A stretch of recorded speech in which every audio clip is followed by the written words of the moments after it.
2014 में भी हम लोग को एक सीट दी गई थी झारखंड में लड़ने के लिए, शिकारी पारा की वो सीट। उस वक्त पार्टी बहुत ज़्यादा संतुष्ट नहीं थी उस सीट के चयन से।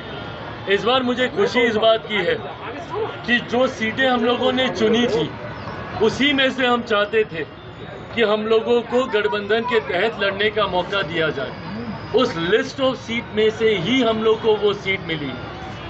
तो जब हम लोग की पसंद की सीट हमें मिली है, पार्टी पूरे जोश उत्साह के साथ हम लोग वहाँ पर चुनावी रण में उतरेंगे, जहाँ इस बात को मैं सुनिश्चित करूँगा कि लोजपा अपनी चतरा की सीट तो जीतेगी ही जीतेगी, पर हम लोगों की अहम भूमिका भाजपा और गठबंधन को बाकी सीटों पर भी जीत दिलाने को लेकर होगी।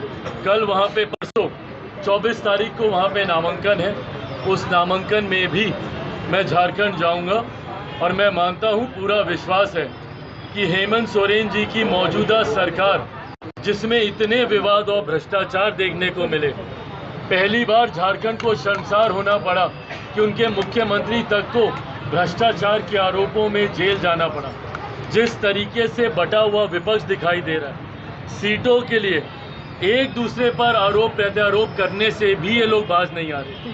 किस प्रकार का ये गठबंधन, जहाँ पे राजद कांग्रेस खुलकर एक दूसरे के ऊपर आरोप प्रत्यारोप लगा रहे हैं, तो जो गठबंधन एक दूसरे के साथियों को गठबंधन में चुनाव लड़ने तक का सम्मान नहीं दे पा रहा, तो कैसे एक मंच पर आकर एक दूसरे के वोटर्स को ये लोग कन्विंस करेंगे एक दूसरे के समर्थन में मतदान करने को लेकर।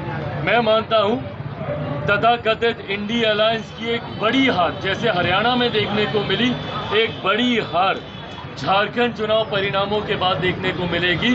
और एक मजबूत एनडीए की सरकार जो आज की तारीख में ज़रूरत है झारखंड के विकास को लेकर, वो सरकार हम लोग झारखंड में बनाने जा रहे हैं, इसमें कहीं कोई संदेह नहीं।